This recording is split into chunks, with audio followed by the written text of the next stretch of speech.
Alrighty, so our first speaker today is Maddie Dial. She is a former student of mine. I asked her to come speak with you guys today because she's in the healthcare field. I know a lot of you are interested in going into careers that include healthcare. She is a labor and delivery nurse, which is something that a lot of people get really excited about. So she's going to give you some information about what it's like to get your degree to be an RN, and also her specific job too. Hi guys, it's nice to meet you all. So I had Miss Pace when I was in 9th grade, and I honestly hated English class really until I got to high school, but it is very important and it is very pertinent in my job today.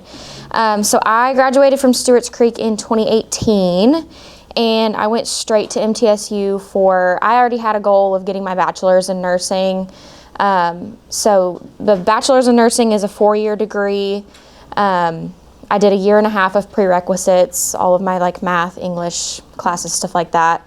And then I did 2.5 years in a nursing program.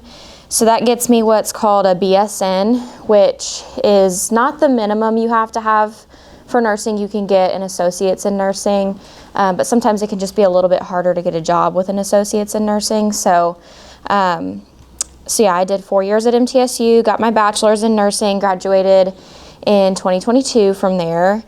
My job doesn't require anything higher than a BSN, but a lot of people do go back to get their nurse practitioner degree, which is a master's degree, and then you can also get your doctorate in nursing, which I don't know who would want to do that, but you can if you want to.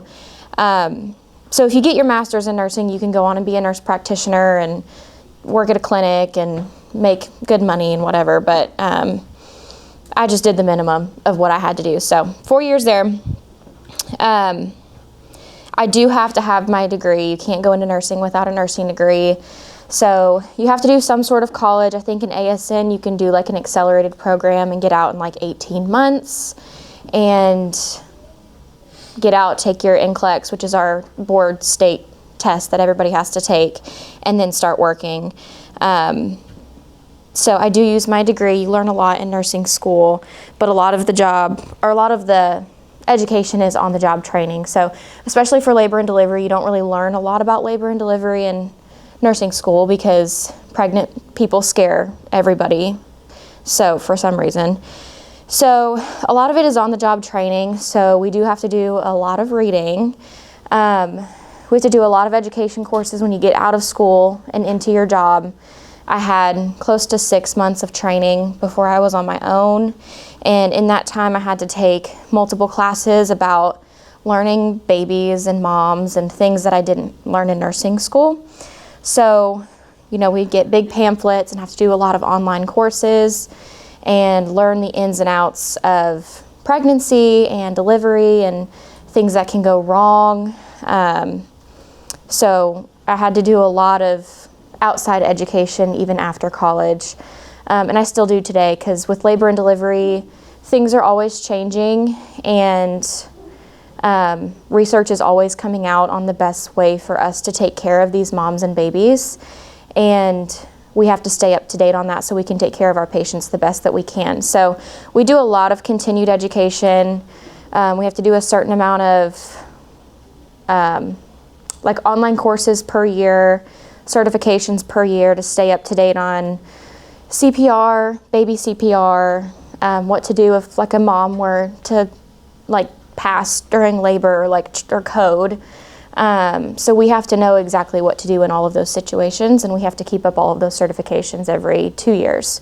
So there is a lot of outside education even after you graduate. So my job requires quite a bit of writing. Depending on the patients that we have, we will induce labor. And when you induce labor, you are giving somebody a medication to get their baby out, and that can cause, anything that you're putting in your body or on your body when it comes to having a baby can have side effects. So in that case, I have to chart on my patients every 15 minutes.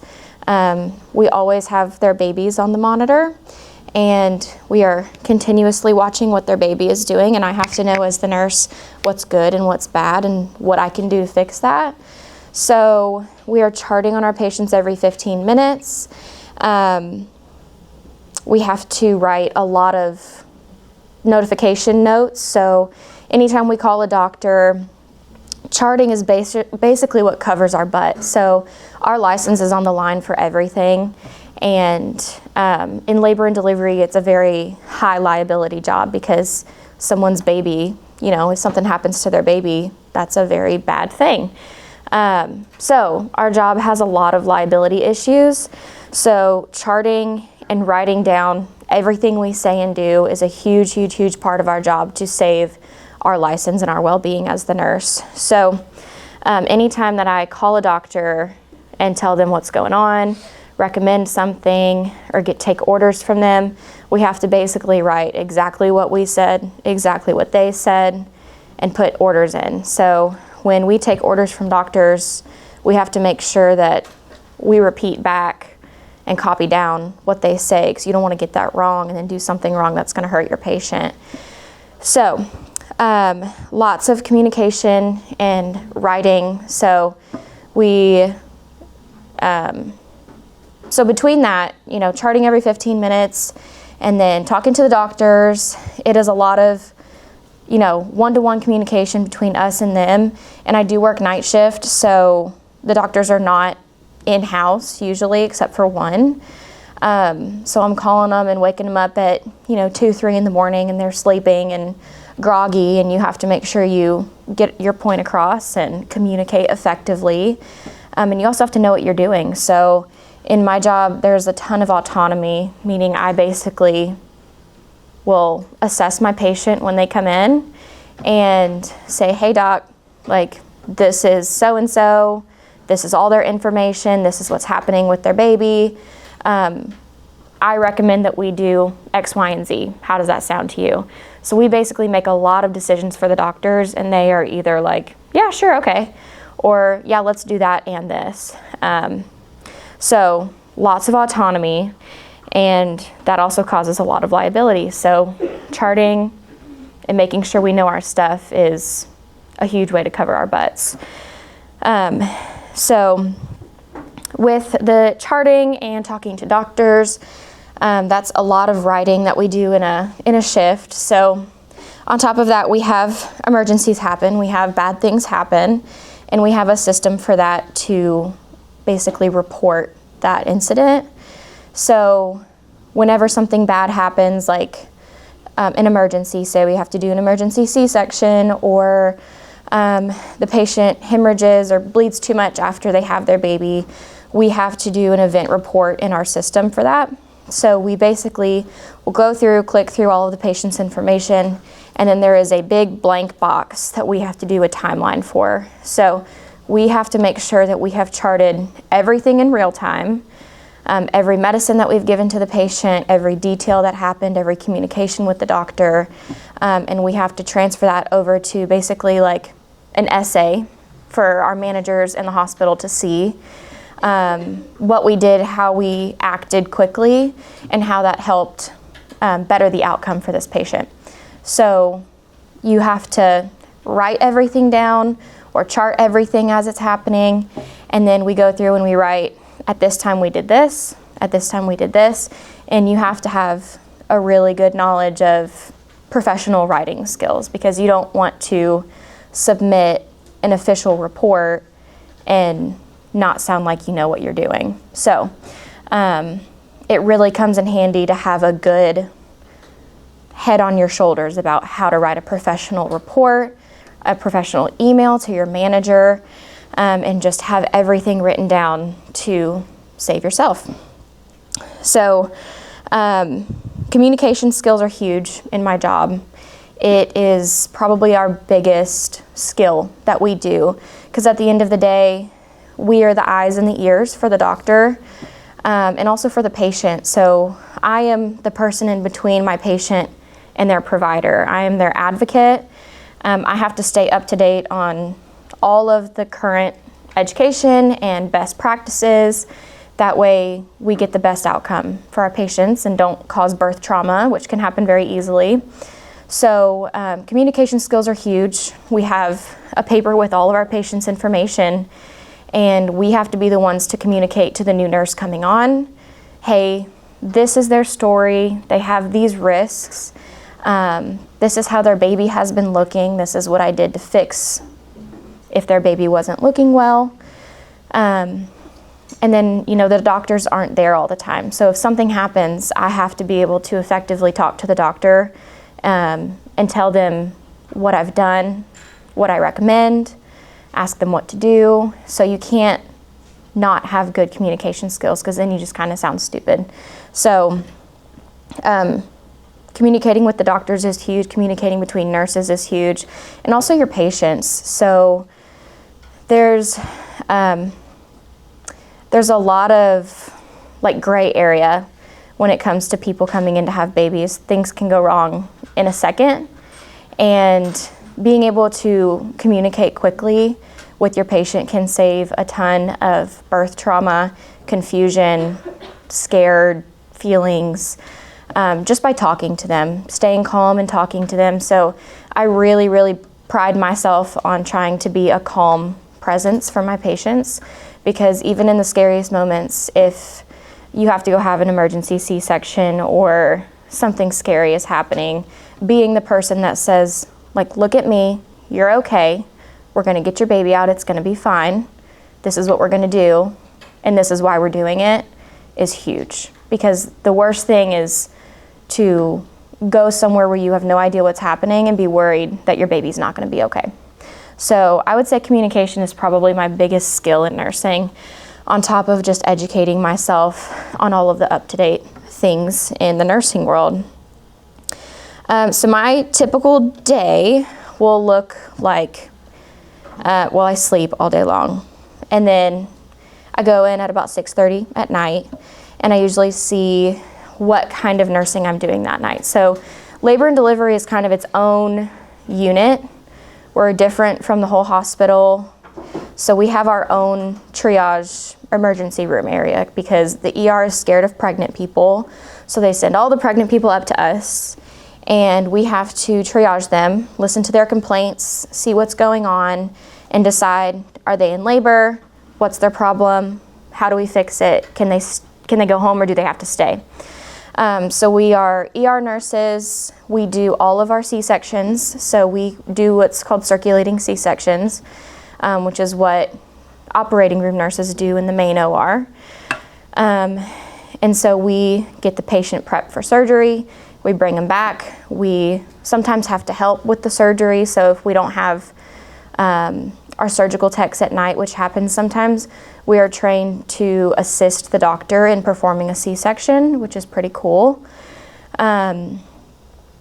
We also recover them post-surgery, and then we're also technically considered critical care nurses, because labor is a critical, it's deemed critical. So we do a lot in my job. So I get to work, I see if I'm a triage ER nurse or if I'm the float nurse, which means basically when the baby comes out, I take care of baby for the first 5 to 10 minutes, and get them out, make sure that they're doing well, and get them with mom. And then, or I'm a labor nurse. So I have, a couple different things that I can do in a day. Now that I've been there for a while, most of the time I'm the emergency room nurse on the floor. So when that happens, I don't have a set patient all night long. So I say last night, came in and there were 3 triage patients. So for me in my brain, I have to kind of categorize them as who's most important, who's least important, and go to each of those people first, see what's going on, and either admit them or send them home. So throughout my night, I am triaging patients. I am determining if they are in labor. And because it is nighttime, basically, I can decide yeah, they're in labor, they can stay. And then I'll call the doctor and be like, hey, we admitted them, just so you know your patient's here, and we might call you for delivery in a little bit. Which is crazy. That doesn't happen in really any other floor, the autonomy of just admitting a patient, being like, hey, doc, I admitted your patient, by the way. So that's kind of what I do all night. I see what's wrong with them, try to fix it, send them home, or keep them. Or if I'm the labor nurse, I am watching their baby 24/7. There's certain things that we look for in a baby's heart rate on the monitor that tells us, it's their communication to us on if they're doing okay in there or not. So if we see certain things with the baby's heart rate, we can adjust the patient, adjust their medicines, kind of see how they're progressing, if they're gonna have the delivery they want, or if we need to go change plans and have a C-section, because babies are very temperamental and they can be very sassy before they're even born. So we have to kind of read their cues that they're telling us before they're even here to determine the best plan for them. So I'm there from 6:30 to about 7 in the morning. And then that's my hours, that's kind of what it is. So we have day shift and we have night shift. Some other hospitals will do like an 11 a.m. to 11 p.m. shift, but mine does not. And I work 3 days a week. So I work 3 12-hour shifts a week, and usually I stack them, and then I can, like right now I have 4 days off without having to take any PTO. So it's really nice being able to do that. I would say, sorry, I'm just reading off these questions, so I'll be done soon, I promise. But the most challenging part of my job and my day is probably just the fact that I have babies' lives in my hands. It's a very overwhelming thing that can be in your mind when you're taking care of patients like that. But it also kind of motivates you to do your best for these patients, because you think about it being your mom or your sister or someone you love having a baby. It's such an exciting time, but it can be very scary. So I would say that, and then, you know, bad things do happen in labor and delivery a lot. And so that can be really hard when you can see your patient is scared and you can see the emergency that's happening or about to happen, and having to act very quickly to help save the baby's life, save the mom's life. That can be very, very taxing mentally on you. So that's why I'm really, really, really adamant about staying up to date on all of my education so I can take care of these patients. And then obviously the most rewarding part about my job is the fact that I get to bring new life into the world, and you really bond with someone who you're delivering their baby.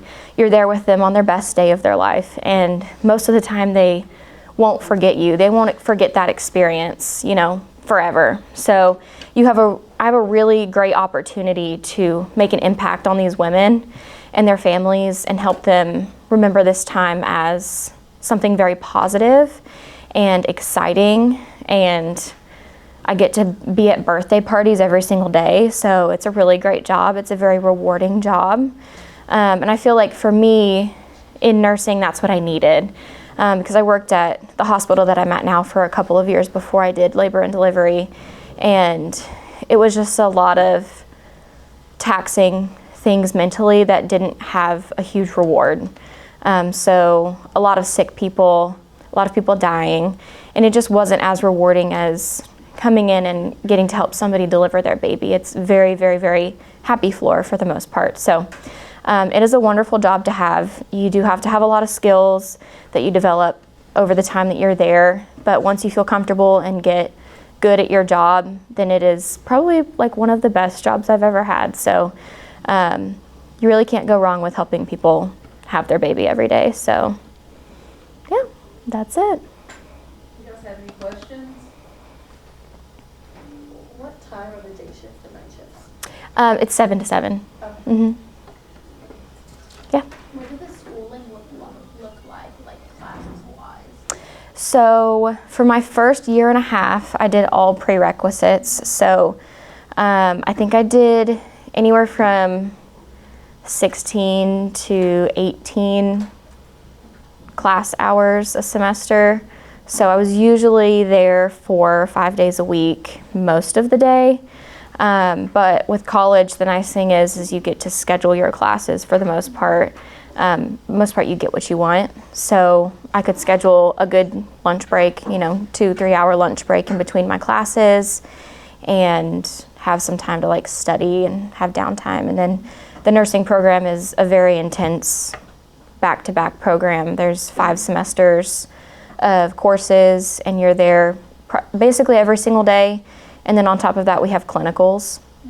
So if we weren't at school, we would be in a hospital doing clinicals. And then I would say the outside work for nursing school is a lot more demanding than like my prerequisite classes, because the paperwork would sometimes take 8 to 10 hours to complete after clinicals. So the nursing course was a lot more demanding. We were there basically Monday to Friday, and if not, we were at a hospital from 6:30 in the morning to 3 p.m. in the afternoon and have to go home and do work. So it is very demanding, but it flies by. It goes super, super quick. So yeah. Did you have to do a residency after you got your bachelor's? I did. So my residency in labor and delivery was close to 6 months. So I was on training that entire time, doing education, being on the floor, being with a preceptor. That way I was properly trained to be on my own safely. Yeah. What inspired you to take this as a career? To pick what? What inspired you to take this as your career? I don't know. I knew that I've always really enjoyed taking care of people. So I knew going into college, I wanted to do some sort of nursing, but I just didn't know what.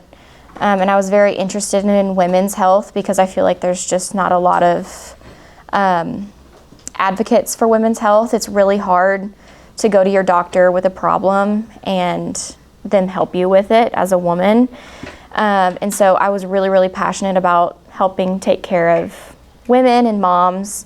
And so once I got to my labor and delivery clinical and I got to see everything that happened there, that's really when I knew, like, this is what I want to do. I want to help advocate for these women. I want to help bring these babies into the world and be like a happy, bright light in people's lives when it comes to their delivery day. So.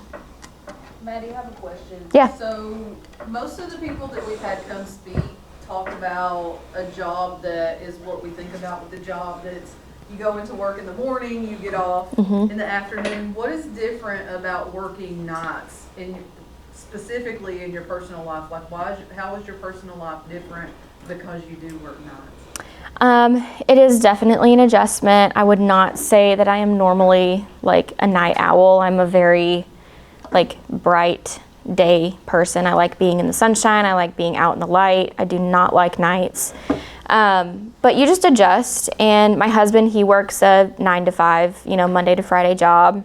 And so I just have to be super intentional about getting out and making sure I'm not sleeping all day on my days off. Because that can be hard when you're first getting used to night shift. Is you go home and then you sleep all day long and you basically miss the whole day. And then when you're at work, everybody is asleep. So I would say that's probably the hardest part. And then adjusting to staying up, because the 3 to 5 a.m. stretch always gets you really hard. You get really sleepy. Thankfully with my job, we're usually always very, very busy. So that helps the shift go by. But I would just say making sure my home life balance is good and waking up and making sure I do stuff with my friends and my husband really keeps me feeling a little bit more normal than if I were to be on day shift and have a normal schedule like everybody else. So yeah, just making sure that I am proactive in being awake and also getting enough sleep, because I'm also growing a baby. I'm pregnant right now, so sleep is important. But also I have a little bit of a fear of missing out. So I always try to wake up and just do too much. So some night shift people just stay on a night shift schedule 24/7. That is not me. So I usually wake up, I'll get 4 hours of sleep on my day off and wake up and try to do stuff. So it's just being super, super aware and proactive with who you spend your time with. Do people mistake your job as just playing with babies all day? Oh yeah.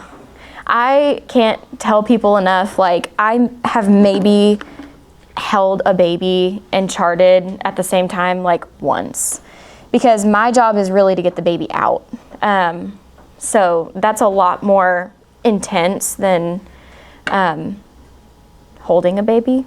So when a baby comes out, they have to adjust, and that's really the only time I touch a baby is when I'm the float nurse and the baby comes out, and if it's okay, it's great, and I get to, help the baby, suction their mouth out and dry them off and get them to mom. But sometimes they don't always look good, and we have to call the NICU in and get them in there. So yeah, no, I don't ever hold babies, like, ever. So when you were describing the job that you do, you said that sometimes you're in triage, sometimes you do different roles in the nursing. Is that typical of all nursing positions, or is that just specifically like a labor and delivery nurse? Because I know that when I go to the hospital, nurses that are just on a regular floor, they're really just checking in on patients. I think that yours sounds a lot different than most nursing positions. Yeah, I would say it is. We kind of do a little bit of everything: operating room, ICU, emergency room, and I mean, really and it's just us and the doctors. We don't have patient care techs on our floor. So if our patient, if something happens, we're the one to be in there, clean them up. And nurses in other specialties really have their specialty and they stick to it. So if you're an operating room nurse, you circulate surgery. And if you're an ICU nurse, you do a lot in the ICU. But like a medical surgical floor, they have a lot less freedom. So they kind of have their set things that they do, and they stick to it.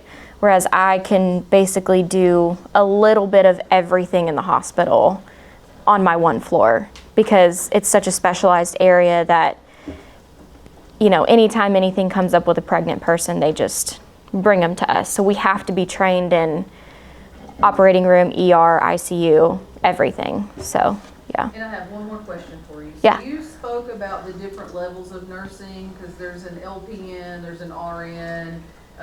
So can you do the position that you're doing with just the 2-year degree in nursing, or do you have to have the 4? So you can, so for an LPN, that's a little bit different than like an associate's or a bachelor's. So, excuse me, the LPN, they take a different boards, like state board test.